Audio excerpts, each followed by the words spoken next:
Hay YouTube, selamlar. Ne haber?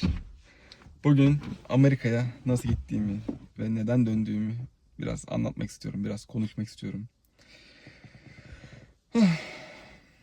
Uzun zamandır böyle kameraya karşı bir YouTube videosu çekmiyordum. Özlemişim ama nasıl. Şimdi hazırsanız başlıyorum. Ben 2021 yılında Ankara Üniversitesi Veterinerlik bölümünü kazandım. Ve ondan sonra hazırlık okudum bir yıl. Bir yıl hazırlığın ardından birinci sınıf okuyup Amerika'ya gittim. Nasıl gittim? Work and Travel'la. Bu Work and Travel dediğimiz olay da öğrenci programı aslında. Öğrencileri Work and Travel'la Amerika'ya gönderiyorlar. Ve Amerika'da 3 ay boyunca yani yazın çalışıyorsun. Paranı kazanıyorsun. Aynı zamanda da bundan 2 hafta kadar da gezme süresi var. 2 haftada geziyorsun. Şimdi ben biraz kendi yolculuğumdan, kendi deneyimlerimden bahsedeyim. Ben gittiğimde busser olarak gittim. Busser dediğin eleman da restorandaki boş tabakları, bardakları falan topluyor, bulaşıkhaneye götürüyor. Yani buradaki komi mantığıyla sanırsam. Ondan sonra çalıştım, para kazandım. Orası kötüydü bu arada, iyi para ödemiyordu. Yani Work and Travel'a giderken yapabileceğiniz en iyi şeylerden bir tanesi. Bir, eyalet seçimi. İki, iş seçimi. Bu ikisi en önemli şeylerden iki tanesi. Ondan sonra basır olarak çalıştım ve sonrasında ikinci işimi buldum. Ha, tek iş yapanlar zaten iyi para kazanamıyorlar. Her türlü ikinci işi bulman lazım. Deli gibi kazanman lazım. Deli gibi çalışman lazım. Ve aynı zamanda dolar kuru üstünden kazandığın için de zaten böyle daha hırslı oluyorsun. Daha böyle oraya gireyim, buraya gireyim, işte daha fazla kazanayım, daha fazla para yapayım falan mantığıyla ilerliyorsun oraya gittiğin zaman. Sonrasında bir tane otele girdim. Otelde houseman olarak çalıştım. Houseman dediğimiz şey de oteldeki boş odalarda işte çarşafları falan topluyor falan filan yani. Ondan sonrasında ne yaptım?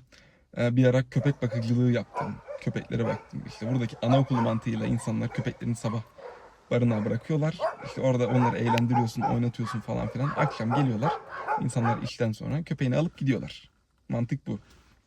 Orada herkesin zaten köpeği olduğu için böyle bir sektörde gelişmiş. Türkiye'de yok diye biliyorum. Bilmiyorum, varsa da önemli değil o kadar. Orada çalıştım. Sonra bir ara bir galeriye girdim. Araba yıkıyordum. Araba temizliyordum. Oradan da fazla durmadım zaten. Sonra lüks bir restoranda çalıştım. İsmini hatırlamıyorum. Orada güzel para kazandım. Orada bayağı yemek yapmayı öğrendim. Ne bileyim, böyle lüks yemekler yapıyordum. Güzel şeyler yapıyordum. Orada direkt kitchen'daydım, yani mutfaktaydım. Mutfak elemanı olarak çalışıyordum. Orada yemek yapmayı öğrettiler falan. Sonrasında bulaşık yıkamaya başladım. Nix diye bir mekan vardı. Bilmiyorum ismini söylemem doğru mu ama. Orada çalıştım. Bayağı bir bulaşık yıkadım. Bu arada ikinci işim falan 2 veya 3 olması lazım. Yani bir gün içinde 2 farklı işe gittiğini düşün ya 3 farklı işe gittiğini düşün. Yani günde 15-16 saat çalışıyorsun. Ne uyumaya vaktin kalıyor, ne yemek yemeye vaktin kalıyor, ne böyle arkadaşlarına takılmaya vaktin kalıyor. Sadece para kazanmaya odaklanıyorsun oradayken. Ve bazen de iş bulamıyorsun ve moral motivasyon sıfır oluyor. Benim bir tane daha YouTube kanalım vardı. Oradan bakabilirsiniz Amerika videolarına. Gerçekten zor zamanlar geçirdiğim zamanlar vardı. Parasız kaldığım zaman vardı. Ne bileyim. Ya genelde zaten insanlar 3 ay boyunca çalışıyorlar Work and Travel döneminde. Ondan sonrasında bir tane uyduruktan, kıytırıktan bir araba alıp hemen delivery'e başlıyorlar. Bu genelinin yaptığı şey, ben yapmadım şahsen. Yapabilirdim ama yapmadım, tercih etmedim. Ondan sonra işte o restoranda çalıştım ettim. İşte sonra bulaşık yıkadım falan filan. Bayağı orada da para biriktirdim. Sonrasında yine ismini söylemeyeyim. Bir tane pizzacıya girdim. Çok sevdiğim bir patronum vardı, Yunan. Teddy. Buradan ona selam olsun. Teddy'yi çok severdim. Güzel de para ödüyordu sağ olsun. Saatlik 18 dolar alıyordum. O zamanlar iyi paraydı. Şu an nasıl bilmiyorum sektörü. Orada pizza yapıyordum. Orada 8 ay falan çalıştım ve bir ara böyle favori elemanları ben oldum. Gerçekten böyle sürekli bana shift yazıyorlar. Sürekli beni çalıştırmak istiyorlar. Sürekli işte yoğun zamanlarında beni çağırıyorlar falan. Buraya videolarımı koyarım. Pizza yaptığım videoları falan. Bayağı profesyonel. Hani normal peynirli pizzayı 40 saniyede falan yapıyordum. 40 saniye yapıp fırına atıyordum. Öyle söyleyeyim sana. 8 ay boyunca çalıştığın takdirde sen de böyle oluyorsun. Orası bana gerçekten güzel para kazandırdı. Haftalık ortalama 70 saat orada çalışıyordum. Ve çok samimi bir ortam vardı. İşte insanlar beni seviyorlar, insanlar saygı gösteriyorlar. Hani en sevdiğim yer orası diyebilirim. Aynı zamanda işte Türk arkadaşlarım vardı. Hakan vardı. Buradan ona selam olsun. İşte Hakan'la mesela örnek veriyorum. Bir gün iznimiz oluyordu. Onunla da bir günlük New York'a gidiyorduk. Sonra bir gün North Carolina'ya gidiyorduk falan. Bayağı geziyorduk yani. Bayağı güzel zamanlardı. Sonrasında isterseniz nasıl kaldığımı bahsedeyim biraz. Biz bir gün AVM'de gezerken böyle iki tane Türk denk geldi. Onlar işte Türkçe konuşuyorlar. Zaten hani bir zaman sonra kimin Türk kimin yabancı olduğunu anlayabiliyorsun orada. Aa bu Türk falan diyorsun hani konuşmaları duymadan dahi. Sonrasında işte dedik bir konuşalım falan bir sohbet edelim. Biz de Türk'üz onlar da Türk. Hani Türk Türk'ü sevmiyor bu arada Amerika'da falan ama hani yine de yardımcı oluyorlar falan. Dedim ben burada kalmak istiyorum falan nasıl yapabiliriz? Tanıdığınız avukat falan var mı? O bir tane avukata yönlendirdi. Avukat da Türk bu arada. O avukat da beni dil okuluna kaydetti. Yani avukata belli bir miktar para ödüyorsun. Ondan sonra avukat senin dil okuluna kaydını yapıyor. Ve aynı zamanda statünü yani vizeni değiştiriyorlar. Normalde sen Work and Travel'a gittiğin zaman J1 vizesiyle gidiyorsun. Ama dil okuluna kaydolduğun zaman F1 yani F1 vizesine kaydettiriyor seni.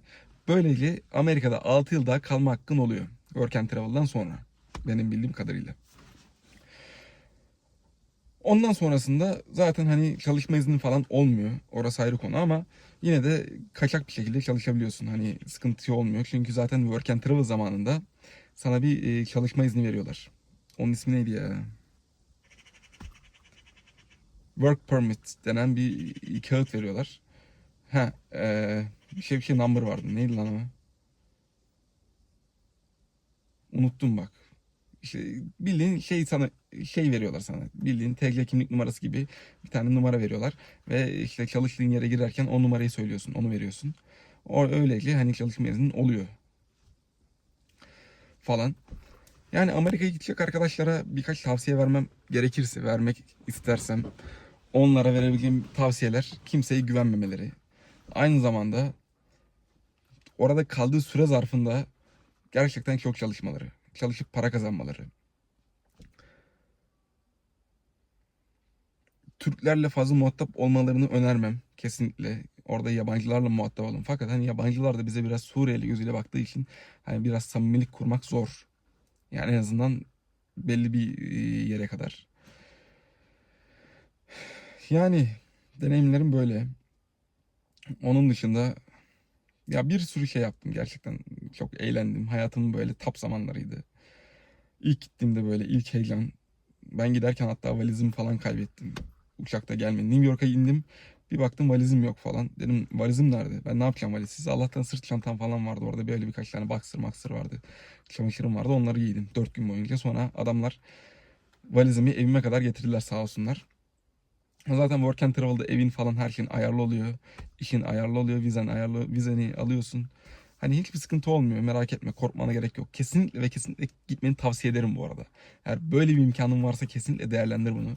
Ha sonrasında kalıp kalmamak sana kalmış. Gerçekten zor bir süreç. Çünkü orada yüzleşeceğin en zor şey yalnızlık.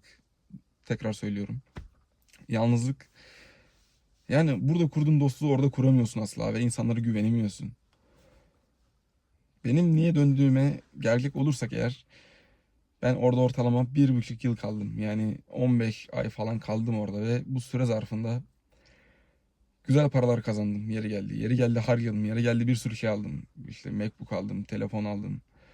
İşte kendime üst baş kıyafet aldım falan filan derken ben bir tane valizle gittim. O valizi boşalttım orada. Sonra iki valizle geri döndüm. Kask aldım kendime, motor kaskı. İşte eldiven aldım, motor ceketi aldım. Hani bir ton şey aldım, bir ton eşya aldım. Aklında hayalin durur yani. Böyle olunca dedim "Hmm, ve bir zaman sonra artık birilerinin altında çalışmak istemedim. Tamam her ne kadar güzel para kazansam da TR şartlarına göre askeri ücretin 6-7 katını kazanıyordum o zamanlar. Ve iyi paraydı baktığın zaman. Ben zaten hani o parayı harcama taraftarı değildim. Aileme gönderiyordum. Ailem burada yatırım yapıyordu. Ve dedim artık birilerinin altında çalışmak istemiyorum. Artık ben kendi işimi yapmak istiyorum. Çünkü gerçekten sıkılmıştım. Orada gördüğüm muamelelerden dolayı. Ve işte ne bileyim ailem burada, arkadaşlarım burada. Hani böyle olunca dedim niye dönmeyeyim ki yeter artık. Dönme kararı aldım. Döndüm mü pişmanım. Evet. Doğruyu söylemem gerekirse pişmanım. Dönmesem daha iyi olabilirdi. Ama yapacak bir şey yok. Verilmiş bir karar artık. Şu an geriye gitme şansım maalesef ki yok. Nasıl yok? Şöyle anlatayım onu da. Tekrar vize almam lazım. Öyle gidebiliyorum. O öyle bir sürece de girmek istemem. Eğer bir yere gidecek olursam, hani bunu da söyleyeyim size, Avustralya'ya giderim. Amerika'dan çok daha güzel bir ülke. Kapitalist, daha az kapitalist yani baktığımız zaman.